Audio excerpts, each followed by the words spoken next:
Greetings, Mavuno Church. This is your senior pastor, Pastor M. As you know, it's been a couple of weeks since the Kenyan nation went through the national elections.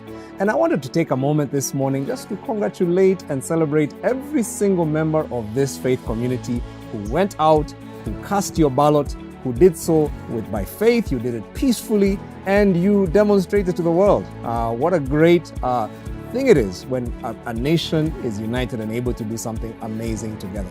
I just want to also celebrate every single one of you, every member of this community who was involved in the civic process, not just by voting, but supporting different candidates. But some of you even put your hat in the ring and you ran for elective position. And we're so proud of you that you would take your role to fearlessly influence in the area of politics and governance. And I know there are some of you who it was by God's grace, you actually did get that position. And this morning we want to say, bless God for you. We thank God for you. We believe that you're in the place that you need to be right now. And our prayer for you is that you would govern with integrity of heart, with skillful hands like David did. Psalm 78 verse 72 tells us. And that God will be glorified through your leadership. There are some of you who ran, and by God's grace, by different circumstances, you were not able to get into that elected position. We don't believe it's a coincidence. We don't believe it's a mistake. God has a plan, even in that. And I just want to encourage you, to comfort you and encourage you. I know I've called several people this last couple of weeks, just encouraging you and saying, listen, God is not done yet. I know that somehow in His time, He will make things beautiful. And my encouragement to you is that you will keep plugging in. You will keep engaging in this area of politics and governance, because I don't know what God is going to do, but I know the one thing I can tell you for sure, He's not done with you yet. Now, as we are in this space as a nation, and I know that not everybody's listening, who's listening to this is from the Kenyan nation, but I'm grateful that you can all listen, because I think this is something that is relevant for wherever you are in the world. I want to just say this, a couple of things. Number one, whether your candidate won or lost, that this is a season when you must imitate Christ in your speech and in your actions. Let it not be said of the people of this church, the people of faith, that we were involved in gloating and rubbishing people because their candidate lost. That is a very ungodly thing to do. Let it not be said to us that we insulted others. And for those of us who your candidate lost, I know there can be a season of grief and confusion and just a discomfort.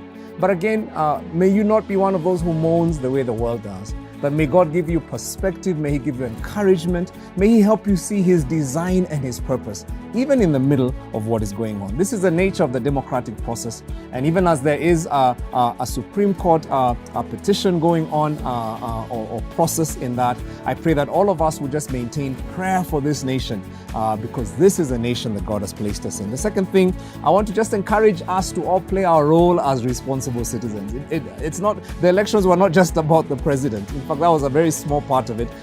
There are elected leaders at every level. And I want to encourage you as a Mavuno, you must know who your member of county assembly is. You must know the women's rep. You must know your governor. You must know the people, the member of parliament, all the positions, your senator.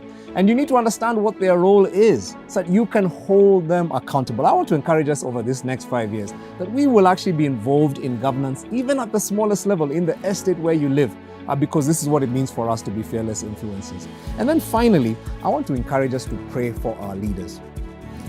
Jeremiah 29:7 reminds us to seek the peace and prosperity of the nation we live in, because when it prospers, we prosper. 2 Timothy tells us to pray for those in leadership over us. And I want to just encourage you, whether regardless of the party affiliation of the people that God has put in leadership over you, that you will commit yourself to be one of those who carries them up in prayer, not waiting for them to go wrong, to make mistakes so that you can say, I knew it. Now they're your leaders, and God has allowed them to be in that position, that you will be one of those who will say, I will support this person in prayer. I will pray for them to do well, because if they govern well, I prosper. My children prosper. Allow me to just finish with these words. It's a prayer. These words are actually the words of Kenya's national anthem. They are a prayer. O God of all creation, bless this, our land and nation. Say them with me if you can. Justice be our shield and defender. May we dwell in unity, peace, and liberty. Plenty be found within our borders. God bless you, and God bless this great nation. Amen.